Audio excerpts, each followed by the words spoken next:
In this class, we have been studying the Upanishads, Vedanta texts, primarily the Upanishads. And in our journey, we have started out at the mountaintop with the Mukhya Upanishad and the Mukhya Karika, which we did at the very beginning. And then we're taking the scenic route now, slowly again covering the whole journey. We have studied the Kena Upanishad, then we followed it up with the Muktikā Upanishad. And now we're going to start another Upanishad in the same series, which is the Kena Upanishad. The Upanishads, of course, are the foundational texts of Vedanta. Vedanta nama Upanishad pramanam. Vedanta is the source of spiritual knowledge called the Upanishads is Vedanta. And everything else flows from these Upanishads. So when we are studying the Upanishads, we are right at home. This is the home tradition, the root texts of Vedanta. That's what we are doing. And these are also very ancient texts. Now, the Kena Upanishad is a short Upanishad. It's not as short as the Mandukya Upanishad, which has only 12 mantras. It's a little more, but still a very short Upanishad. A very powerful, wonderful, wonderful Upanishad. In fact, I keep it sort of halfway in the journey because first we need a little grounding. The Kena Upanishad and the Mukya Upanishad, they provide a softer introduction with stories and a lot of padding, like shock absorbers. Kena Upanishad gets straight to the point, a bit like the Mandukya Upanishad. I sometimes say, from my personal rating, from me personally, it's my second favorite Upanishad. My favorite Upanishad being the Mandukya Upanishad, along with the Mandukya Karika of Gaudapada. And in my ranking, personal ranking, my second would be the Kena Upanishad. Also, a little personal secret, it's the only Upanishad which I've truly memorized. And the reason being, we're supposed to memorize that. People think I've got all of these Upanishads memorized, but I don't. I only have parts of them memorized. The parts I like or parts which we were made to memorize by our teachers.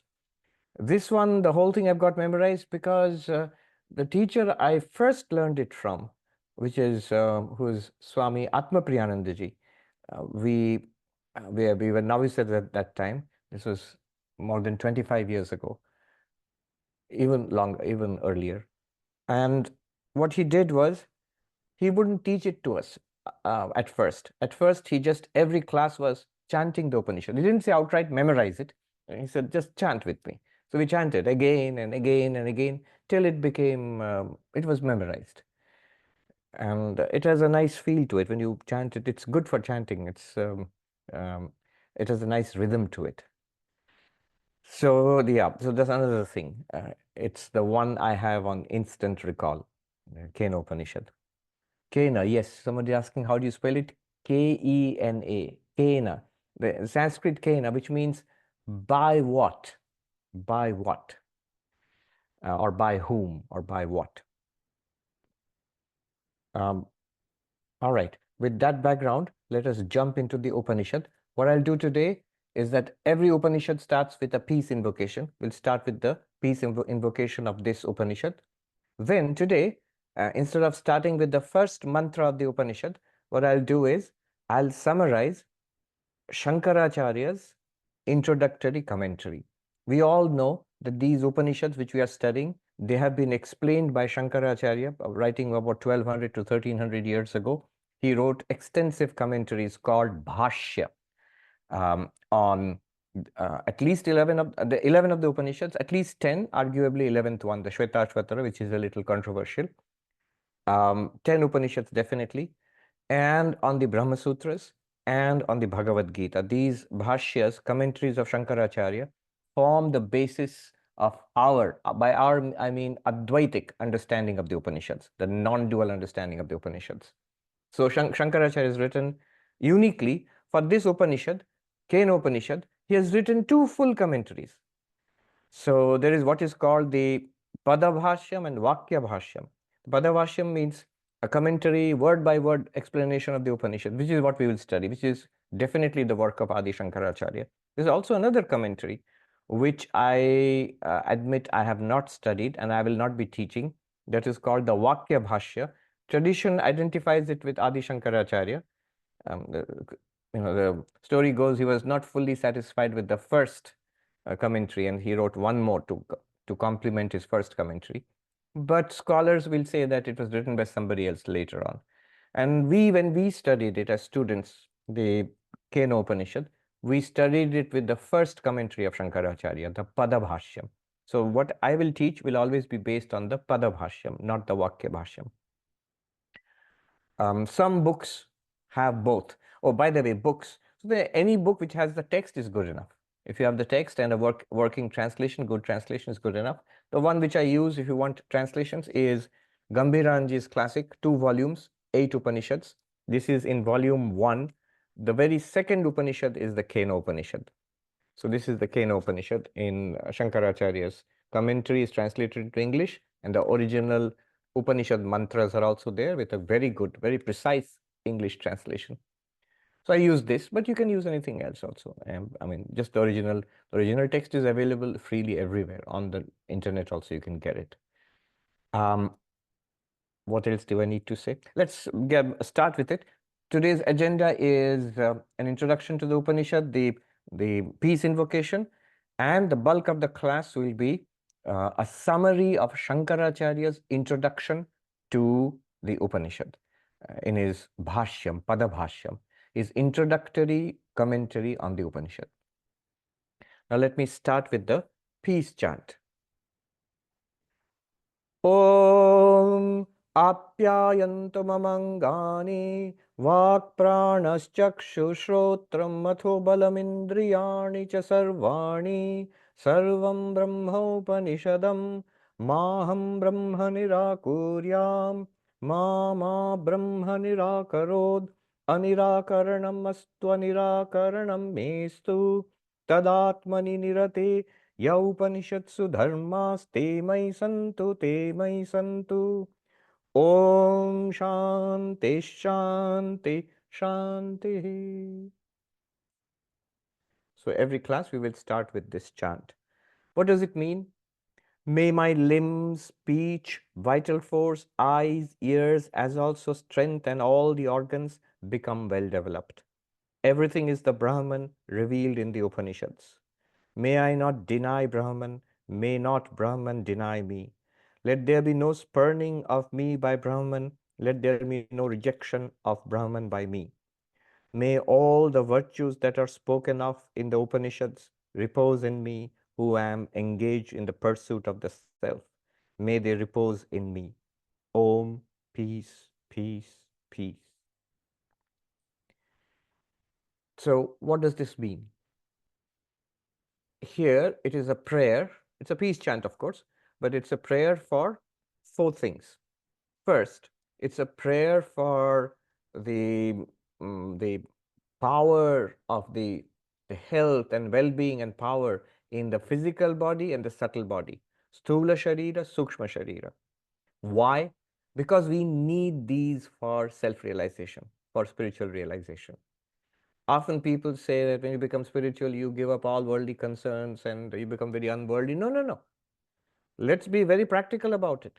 Just as a person who is trying to get a degree, works hard for the degree and takes care of his or her health and well-being, just as a person who's trying to earn money and have a career, takes care of their own health and personal well-being and relationships, all of those things are done because you have a clear goal in view.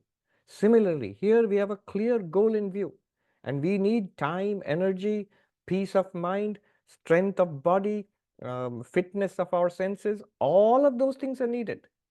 You can't have a sick body, an unhappy mind, senses which are not functioning properly, environment which is polluted or disturbed, people and things around you disturbing you constantly, taking you away from your spiritual pursuit. No, you can't have that.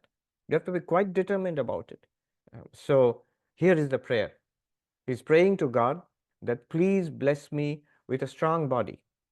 and with a determined mind and sharp senses, so that I can study, I can think, I can understand, I can assimilate, Shravana, Manana, Nididhyasana. I can hear, systematically study the Vedanta, listen to the teachings. I can understand the arguments so that I get clarity about it. And I can sit with this clarity in deep, prolonged meditation, prolonged meditation, until the thing is done, until it becomes a natural, it becomes a living reality for me. At which point, all of this will not be necessary. You see, the Vedas are probably the only scriptures which deny their own ultimate utility. They say you have to reach that point, yatra Veda Aveda Bhavanti. You have to reach that point where the Vedas are no Vedas. You don't need it anymore. Where you have realized it, the truth is so clear to you, you don't need a book to tell you, you don't need a spiritual teacher to tell you anything about it. You know, you are seeing it all the time, you are dwelling in it, you are living it. So we will have to reach that. And until that time, let things go well for me. I pray that may I be healthy, may I be strong, may my environment be conducive. So if you see, there's a prayer for physical well-being, well-being of the senses, the limbs and the speech and whatever you need to study, and for mental well-being. Then the essence of the teaching is given. Sarvam Brahma Upanishadam. This is the essence of Vedanta. Everything, and by that I mean everything without exception, is the Brahman revealed in the Upanishads. So everything that we experience in this world, in our waking world, this physical world, everything in our dream world, in our mental world, our thoughts, feelings, ideas, emotions, everything beyond that in the causal world, all of that is Brahman. And you are that Brahman. This existence, consciousness, bliss is the ultimate reality. Sarvam Brahma Upanishad. It is not limited by, by religion. It's not limited by race or gender. It's not limited by time or place. It's not limited. It's not even a question of whether you're a human or not, or an animal or a plant, or even whether a living being or non-living being. Everything without exception is this Brahman. And yet nothing seems to be this Brahman. We don't see it.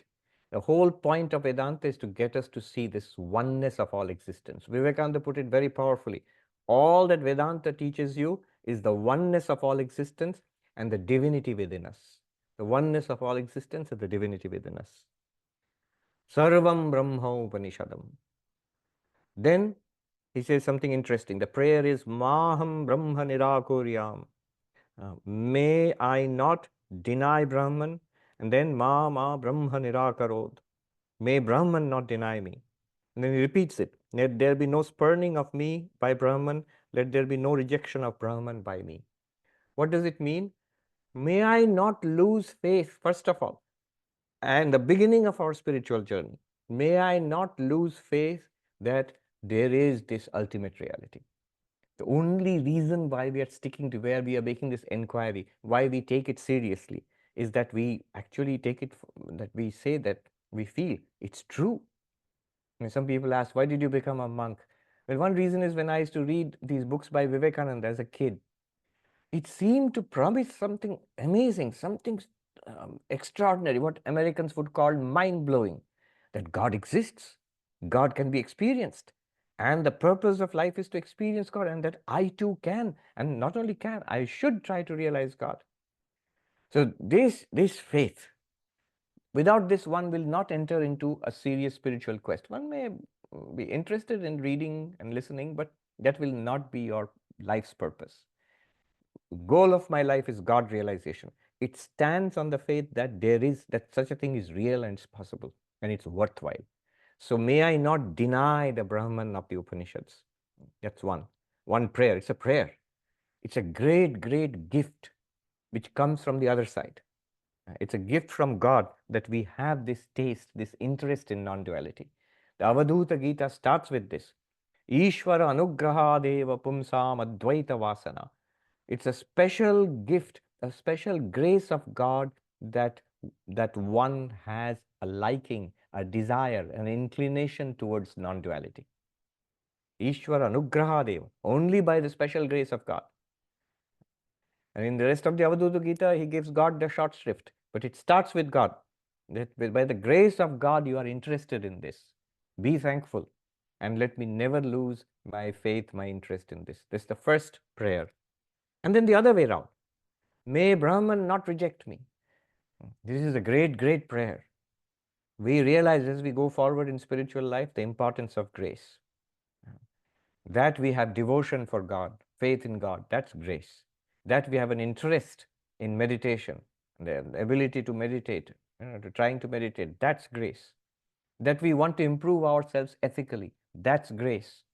That we believe that there is a higher purpose or reality in life in which we can realize, that's grace. And that we are pulled towards non-duality, above all towards Vedanta, that's tremendous grace. So let that grace flow to me. Let God not turn away his face from us. When has God turned away his face from us? When we become immersed in worldliness, in pleasure or in pain, in great suffering or in great worldly enjoyment, God has turned his face away. We are living in the shadow of God. So this, may God not deny me.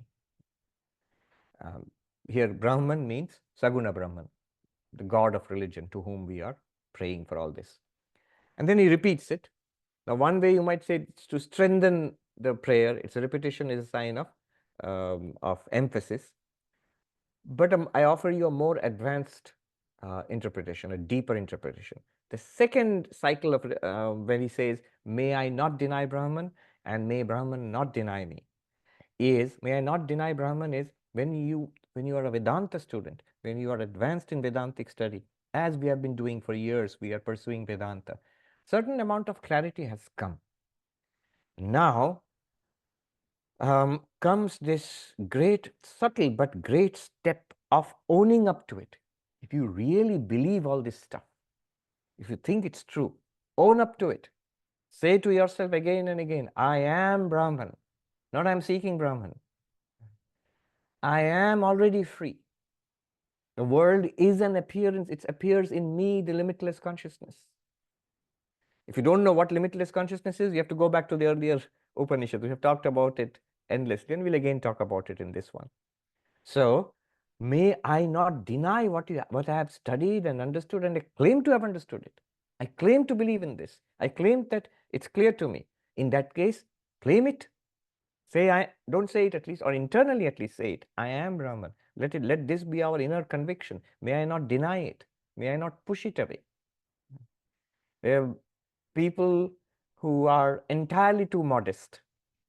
No. Yes, I have understood that I am limitless consciousness. But my neighbor bothers me so much, or I have this bad boss at work. Just a minute. Look what you did just now. You shifted the meaning of the word I. First you said, I am limitless consciousness. Did you mean it? Yes, I meant it. Next you say, I have a bad boss at work. But that I is not limitless consciousness. It's this guy who works in the office, and there's another guy who is, or somebody else who is my boss. And I don't like my boss. There I'm no longer I. The term I does not refer to limitless consciousness. If it is limitless consciousness, then my boss cannot be an other to me. I and my boss must be the same reality, same awareness itself. With this cloak of body and mind, it's me. With that cloak of that body and mind, it's the boss. But I am the same reality. Why should I complain? I'll try to make the best of it. I'll try to do as well as I can. But it should not be an issue for me. See, if I seriously do not deny Brahman, 90% of our problems are immediately solved, even long before it becomes a living spiritual realization. If I just claim that I am Brahman, and let me try to look at every problem from that perspective, so-called problem, life will throw up continuous problems. Life gives us plenty of opportunities for practice. So life gives us plenty of opportunities for Vedanta practice. I remember this monk who complained about the conditions in the ashram and how the other monks were behaving with him. He complained to a senior monk, and the senior monk heard him out and finally said to this young monk, tell me, all of these problems and suffering, is it harming your chitta shuddhi, purification of your mind? And this monk said, no, that it isn't. It is helping me in my spiritual growth. Yeah, it's a problem, for my peace of mind or my health or whatever it is. But from a perspective of spiritual growth, it is not a problem. Similarly, from the perspective of me being Brahman, these things are not a problem. If I genuinely claim that I am Brahman, if I do not deny it, what we do is we say, I understand it. The moment I say I understand it, I mean I am Brahman. And then we deny it next moment by the way we think and speak and behave. So may I not deny Brahman. This is the repetition of that is the advanced practice of Vedanta. Not only just faith in all these teachings, but now actually owning up. Yes, I will not deny it. I am Brahman. And the other one, Anirakarnamastu. May Brahman not deny me liberation. Brahman is not denying me the faith. That's the first claim. May the grace of God be always with me. The second one would be a more advanced prayer that may Brahman not deny me liberation in this very life, Jivan Mukti, the life of the liberated one. This is a sort of, we are pushing the boundaries because the commentary does not support it. The traditional commentaries will say the repetition is for emphasis. But we are saying here is a deeper interpretation. And then the next prayer, next prayer is for those who are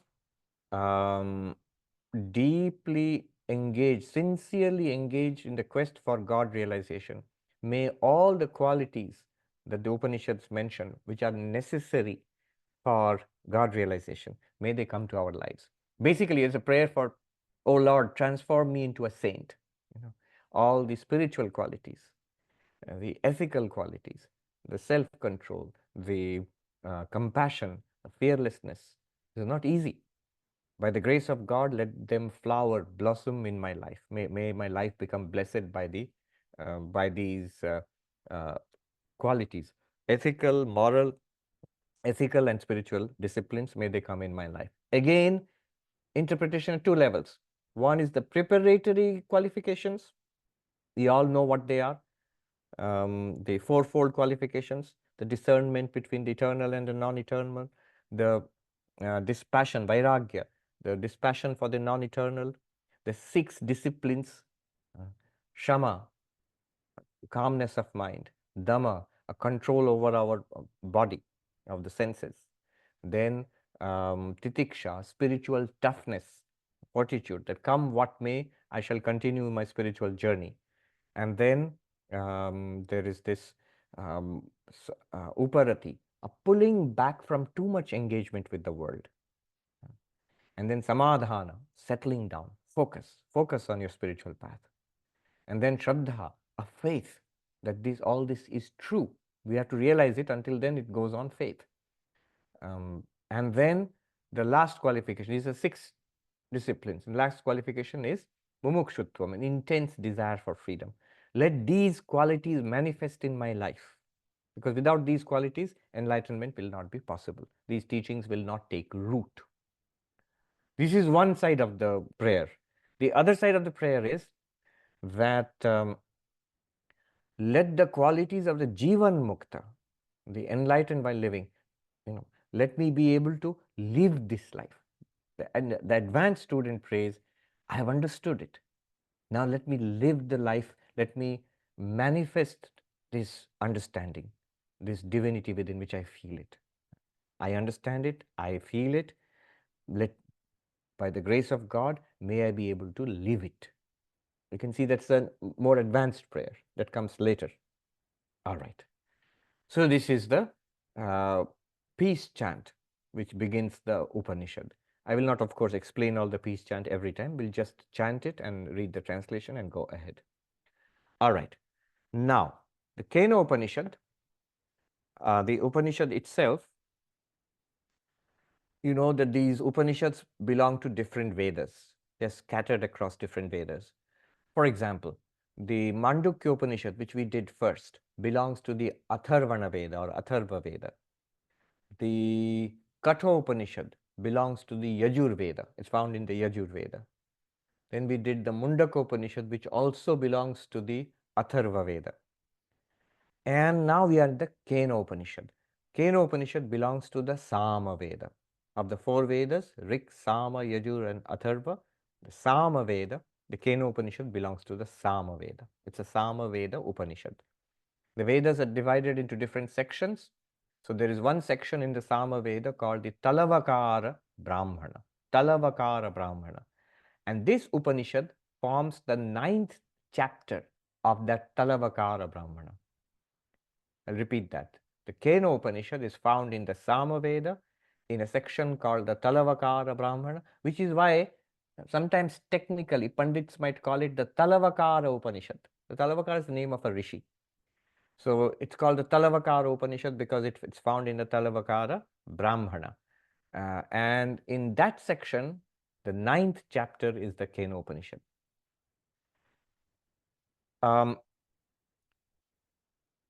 Shankaracharya gives an extensive and profound introduction to the Upanishad. We are not going to read through the introduction. What I'm going to do is, I'll give you a sort of pre-digested version. I looked at the introduction and broadly divided it into 10 points, which I will just put out before you. I'll just go through each of those 10 points. Remember, the 10 points, they're not points in the introduction itself. These are artificial sections I have made just for ease of comprehension. What does Shankaracharya say before he starts the actual Upanishad? By the way, this Upanishad is scintillating. I mean, it starts with questions and every mantra of it is extraordinary. It starts with the big question we are all interested in. Jumping ahead, we'll see this again later in the next class. But the question of consciousness, what is consciousness? And the hard problem of consciousness. It starts with that. Imagine 5,000 years ago. And that's why I always quote Evan Thompson in his book, Waking, Dreaming, Being. He said consciousness studies is not a new subject. The rishis of the Upanishads 5,000 years ago on the plains, the Indo-Gangetic plains in India, they talked about consciousness studies. They made the first significant philosophical investigations into consciousness studies. So it starts with that question, and remarkable language, it is the eye of the eye, ear of the ear, the mind of the mind. We do not know how to teach it. It is other than the known, other than the unknown. It is not something that you can think about with the mind, but because of it, the mind is able to see. And if you think you know it, you don't know it. If you think you do not know it, you know it. Things like that. All of them, they are all here. If you realize Brahman, what is enlightenment? Full enlightenment. The one who realizes Brahman in every experience of life, effortlessly in every experience of life, limitless consciousness shines forth. It's just all light shining. It becomes effortlessly evident to you. That one is fully enlightened. This is all that we find in this Upanishad. So it'll all come. Now, Shankaracharya's commentary. I'll just keep looking at the original Sanskrit and give an approximate English summary. So Shankaracharya says, Keneshitam Ityadi Upanishad. Don't mind the Sanskrit, it's more for my benefit, and some of you may want to listen to the language, the rhythm of the original language. Whatever is read out, I will summarize in English. Parabrahma Vishaya Vaktavya iti navamasya adhyayasya arambhaha. So Shankaracharya says, the first sentence of his commentary is that this is the 9th chapter. Now I've given you the background. 9th chapter of what? This is sort of taken for granted. You understand what we are talking about. Kena Upanishad belongs to the Samaveda. In the Samaveda, you have the Talavakara Brahmana. In that, Shankaracharya begins at that point. We are talking about the 9th chapter now. Let's take up 9th chapter, and it is about Parabrahma, the Supreme Brahman. Immediately the question arises in our minds, okay, so we are diving straight into the 9th chapter of a book. What went on in the 8 earlier chapters? And Shankaracharya knows we want to know that. And so he tells us in the next, it's a long sentence, but in one sentence he tells us what went on in the 8 chapters preceding the Upanishad. And 9th chapter Upanishad, what happened in those 8 chapters? There were 4 things there. He says, karma, many Vedic rituals were talked about in those 8 chapters. Second, upasana. What kind of upasana? Hiranyagarbha upasana. Upasana means worship. And this means not the kind of pujas modern Hindus are used to. This is the worship in Vedic worship. So not only the Vedic rituals, which were the fire rituals, they were mentioned, and the upasanas, which were meditative processes taught by the Vedas. So upasana of Hiranyagarbha. Hiranyagarbha means the cosmic mind, but not just mind, the cosmic subtle body. So we have a physical body, and then within we have a subtle body, and the subtle body has multiple components. There is the pranic component, the life forces. Then there is the mind and the intellect, and then there is the ego, there is the memory, there are the powers of the senses. All of that, that bundle, which is one way of understanding subtle body, is our inner first person experience. We are feeling thoughts, feelings, ideas, memories, desires, all of that. Those are parts of the subtle body. But imagine all the subtle bodies like a universe-wide network of all minds. So that's the cosmic mind, um, uh, the mind of God, if you will. So meditation on those things were taught. Then the third kind of thing which was talked about in the 8 preceding chapters is karmanga upasana, upasanas which are related to the rituals. So each ritual has a kind of worship, meditation associated with it. You see it in modern pujas also. In modern pujas, what do you see? The priest makes various kinds of offerings, then chants mantras, does various hand gestures, and also sits once in a while and meditates on something, whatever. So that meditation is a upasana. So in the original Vedic uh, rituals, fire rituals, there were upasanas which were part of the rituals. You do the ritual in this way, but once in a while you have to meditate in a particular way on something. What kind of meditation used to be was pointed out. These earlier 8 chapters dealt with that.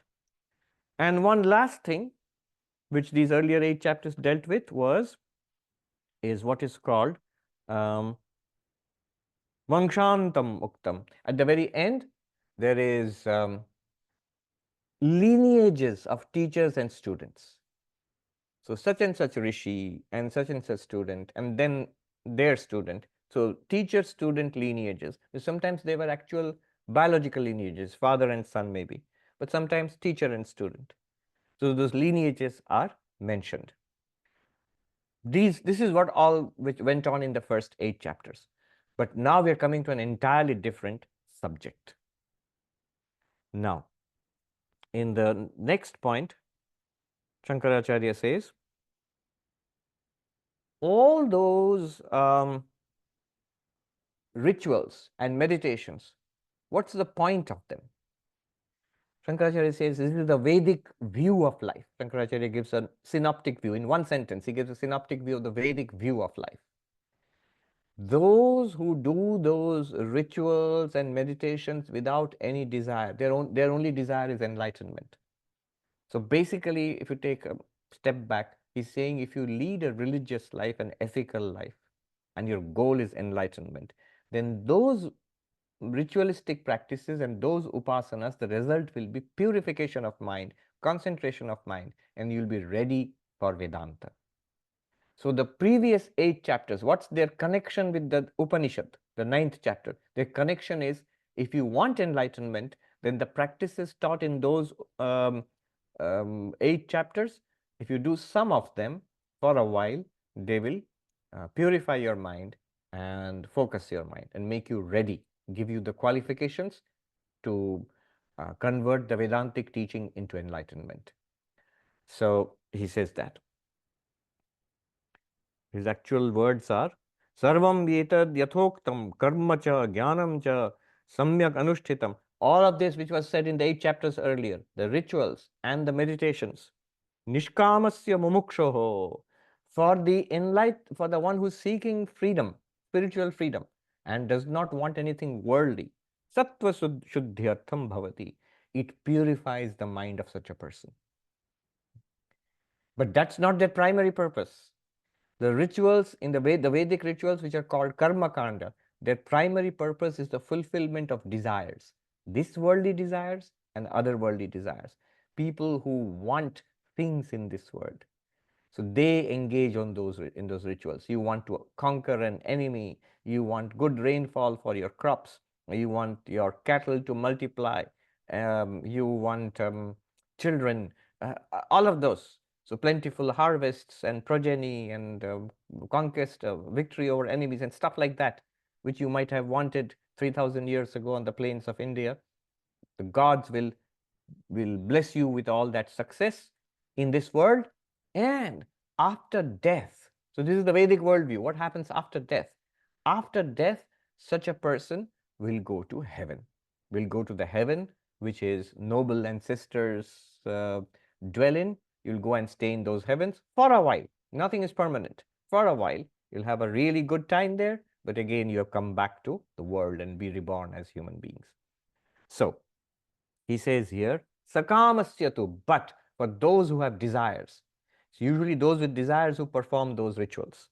Those who have desires, jnana rahitasya kevalani shrautani smartani cha karmani dakshina marga pratipatte punaravritte cha bhavanti. Those who do the rituals and they don't do the meditations. That's one option. You do the fire rituals, which are prescribed, you will get the results of that in this life, and after death, you will go to the heavens of the ancestors. But punaravritti, you'll be reborn again. Once your the merit, punya of those rituals is finished, you'll again come back to this world. Those who meditate and do the rituals, who combine upasana and karma, rituals and meditation with desire, they will go to the highest heaven possible, which is called Brahmaloka. But if they still have worldly desires, they will also have to be reborn. So for those who follow the Vedic path, there are these three options. One option is if you want enlightenment, then these rituals and meditations will lead to purification of mind and you'll be ready for Vedanta knowledge, the 9th chapter, the Upanishad. But if you don't want enlightenment, if you don't want that, you just want worldly success, then you want to go to heaven after death, then there are two options.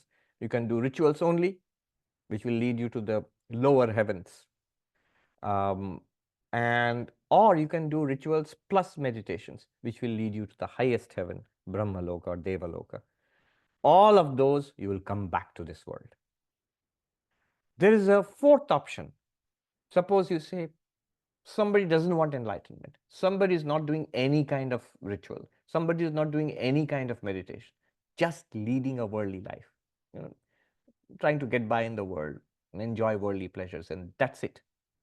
What will happen to such a person? Doesn't even particularly believe in heaven. Lots and lots of people like that now. Lots and lots of people. So what will happen to them? Shankaracharya says there's this option. Swabhavikya to ashastriyaya pravrityaya pashvadi sthavaranta adhogati syat. He says, those who pursue an instinctive animalistic life, they'll be born as animals, lower animals, even down to plants, he says.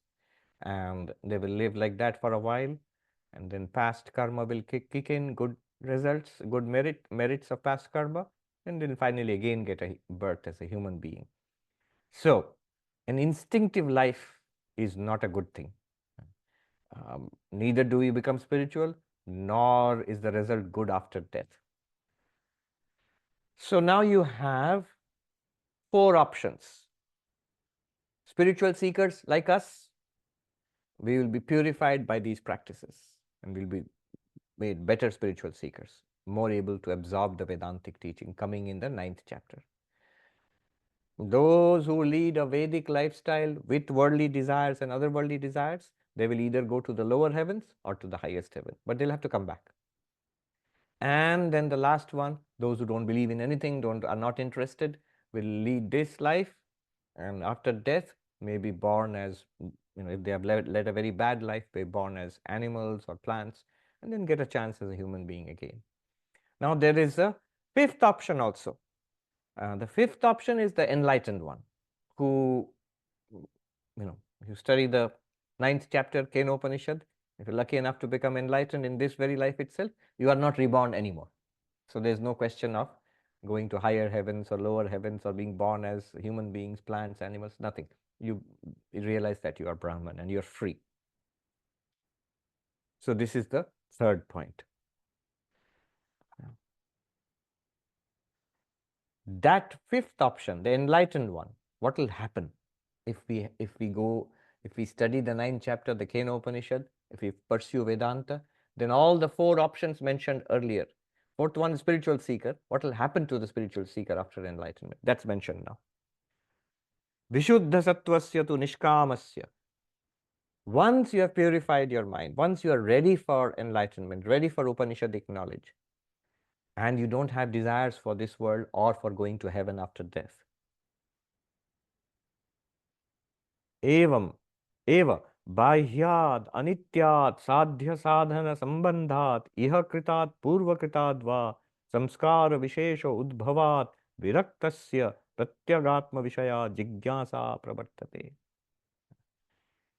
So now this is the preparation for enlightenment. What happens?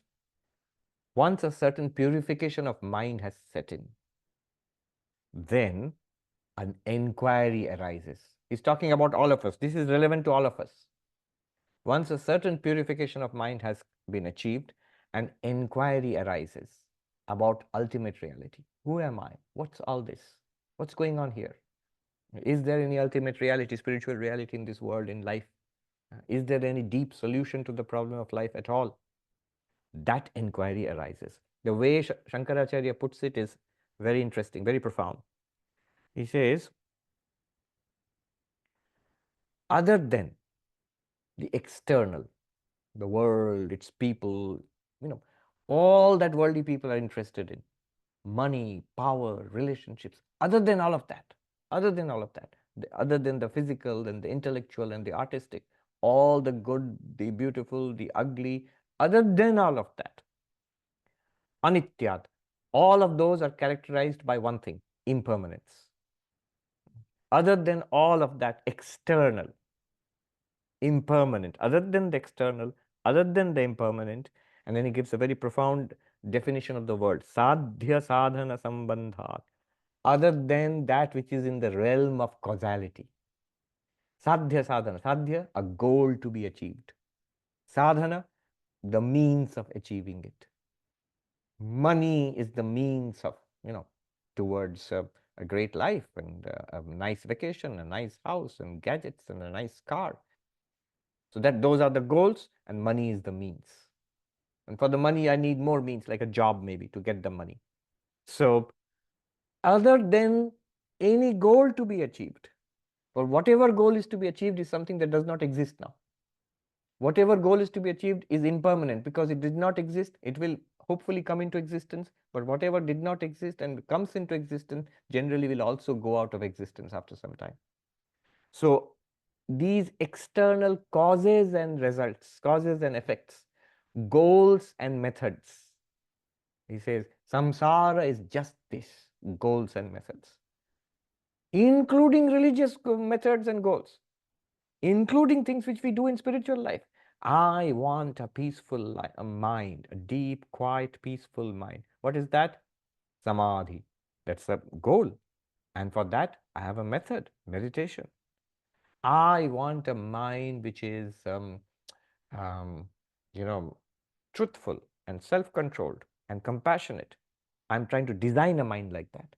And for that, there are ethical practices which I must do. So even religious goals, spiritual goals, and the methods for that, spiritual practices, and of course all worldly goals, money, relationships, education, these are all methods and goals, causes and effects. And all other worldly things, which we are not very interested these days, but the Vedic people are very interested, that I can, after death, what will happen to me? Which heaven will I go to? And therefore, I have these methods, these Vedic fire rituals, which will take me to the heaven of my choice.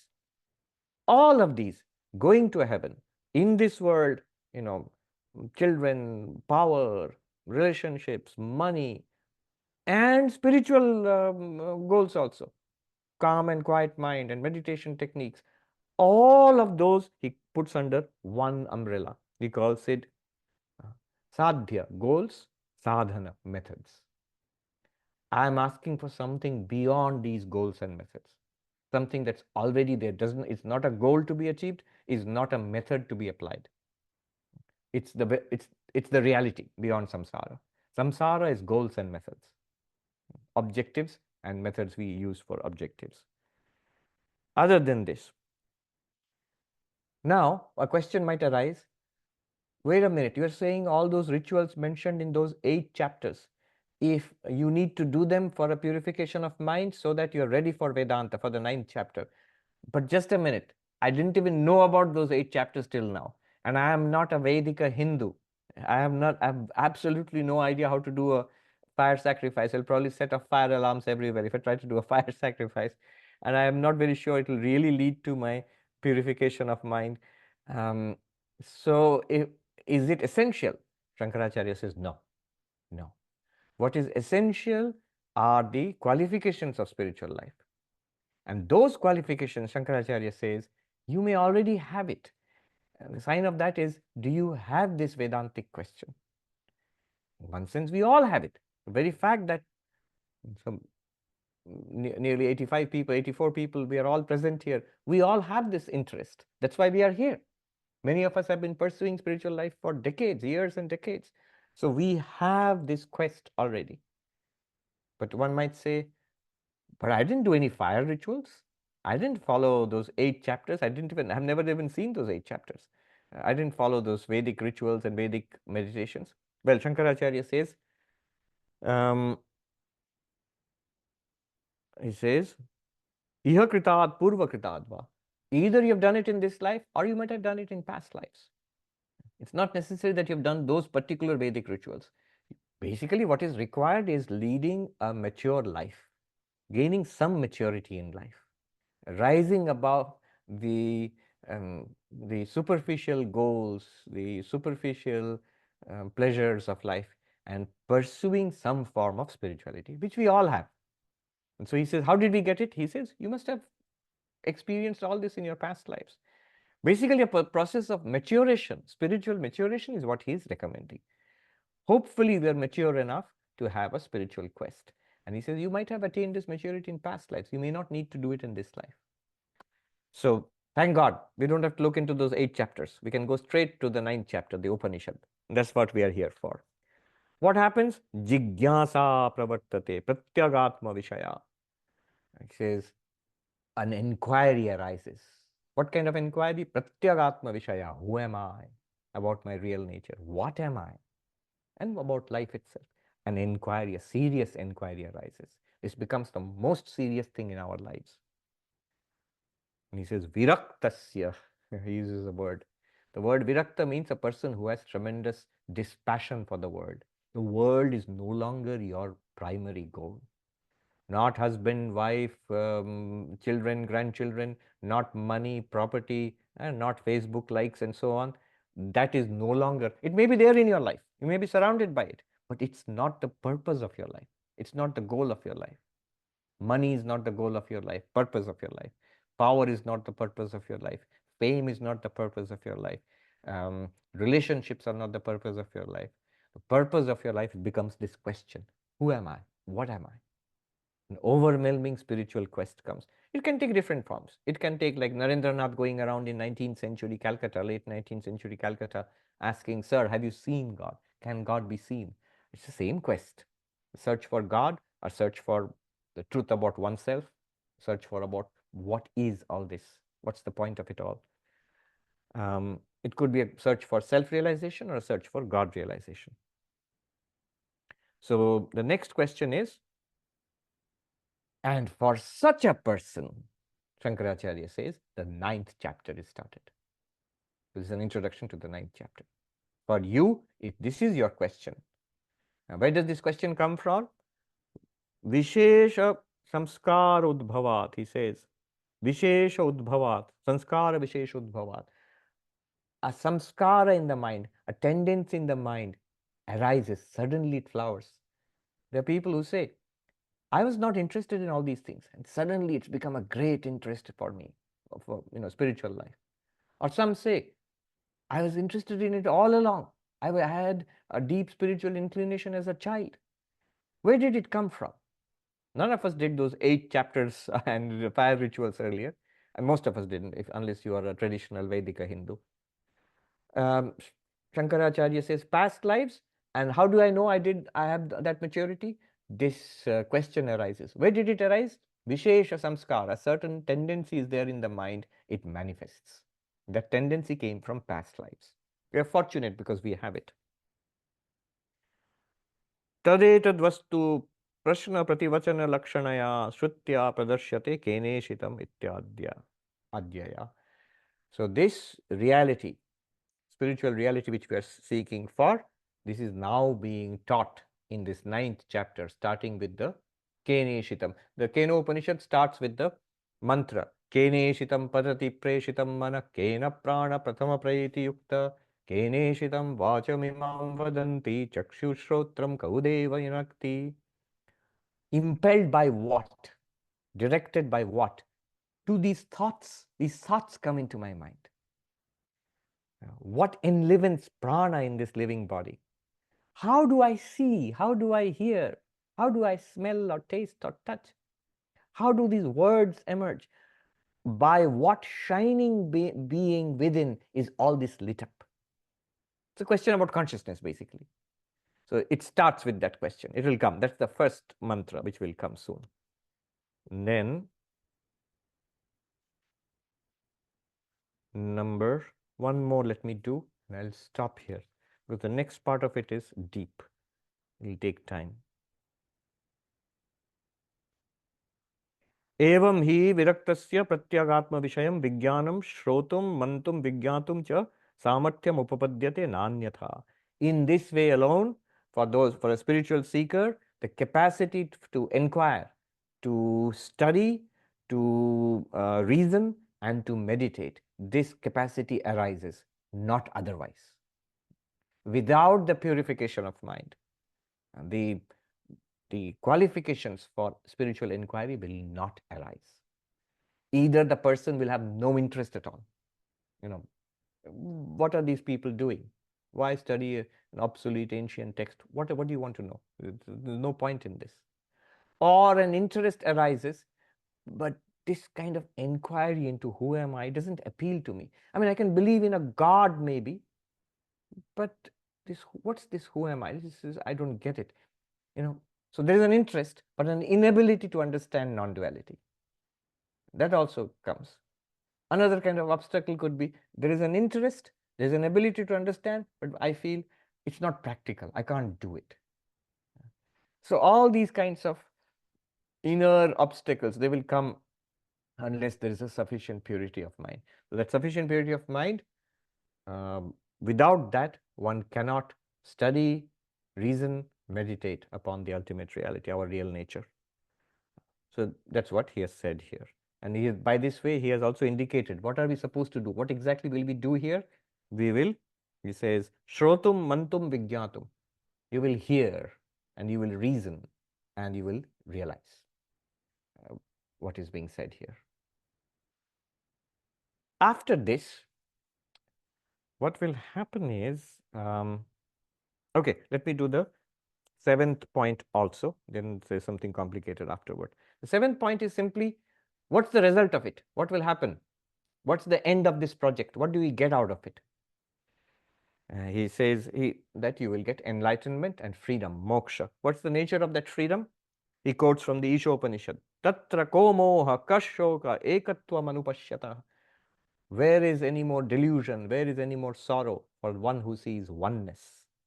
The result of enlightenment. You go beyond sorrow, you go beyond delusion, you go beyond fear. I remember there was a very touching thing which Dr. Anil Seth, he's a well-known neuroscientist, and I was with him on this conversation online just the other week. He's the head of the neuroscience department in the University of Sussex, and also a well-known speaker on consciousness studies. And he said very touchingly, he said he doesn't know much about his Indian background. He's Indian and English. But he said when his father passed in the funeral in Oxfordshire, Dr. Seth said he chanted from the Upanishads. And he told us what he chanted. He said, I chanted to the one who sees oneness. Where is there any delusion? Where is there any sorrow? You go beyond sorrow. He's chanting from the Isha Upanishad. This is the result of enlightenment. You go beyond sorrow, you go beyond delusion. You see oneness everywhere. Then Shankaracharya quotes from the Chandogya Upanishad. What is the result of enlightenment? Tarati shokam atmavit, the knower of the self, the real one who realizes the self. What happens? Tarati shokam, goes beyond sorrow, the deep solution to the problem of suffering. Then he quotes from the Mundaka Upanishad. They should be familiar. We did it recently. Bhidyate hridaya granthi chidyante sarva samshaya kshiyante chasya karmani tasmin drishte paravare. The knots of the heart are cut asunder. All doubts are dispelled forever. Past karmas are burnt up in a trice.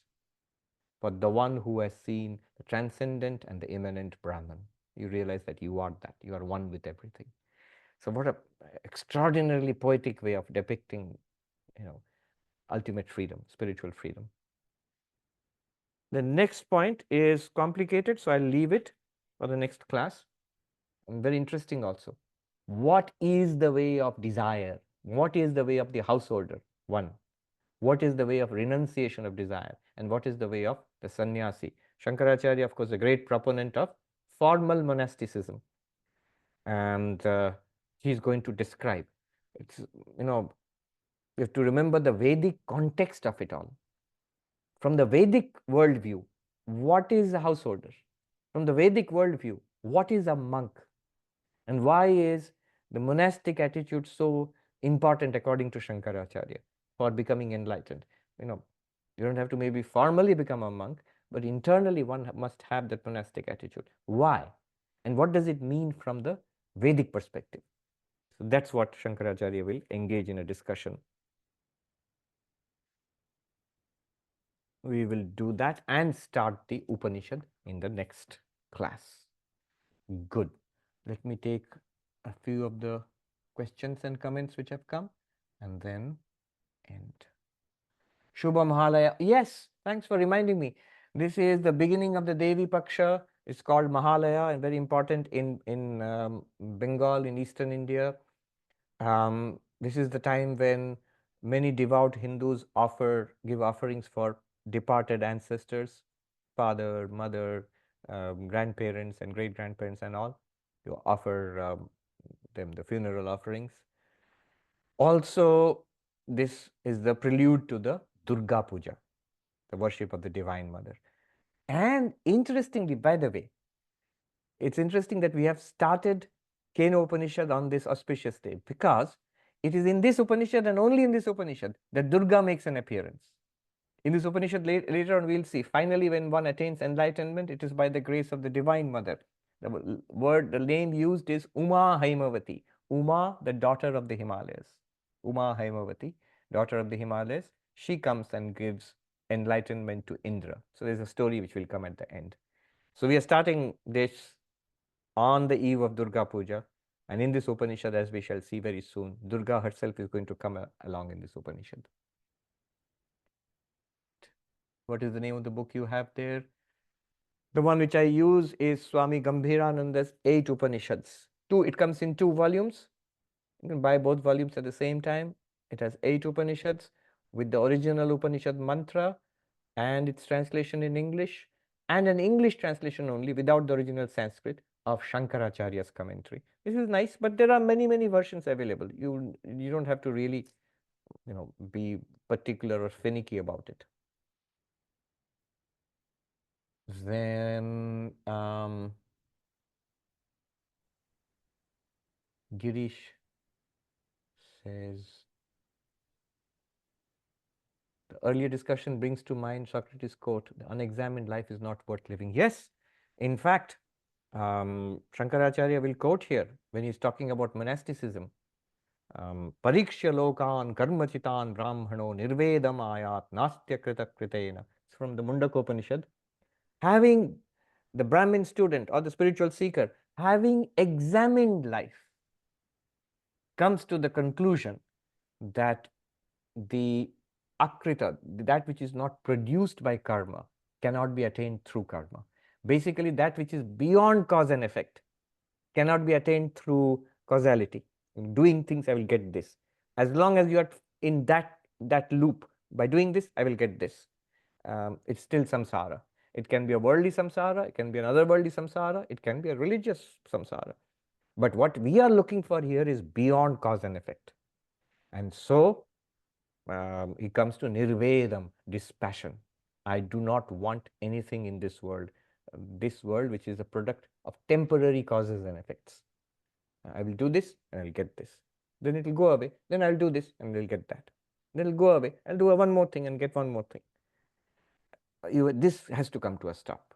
The one who turns away from this world and looks for an ultimate reality.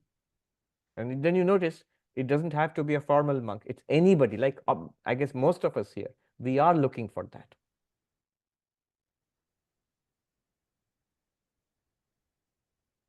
Okay, I think that's about it. Discussion we will take up next time in the next class. Om Shanti Shanti Shanti Hari Om Tat Sat Shri Ram Krishna Arpanamastu. I pray to the Divine Mother Durga. May this study go well. May its benefits be felt by all of us. May the spiritual knowledge dawn on all of us in this very life itself.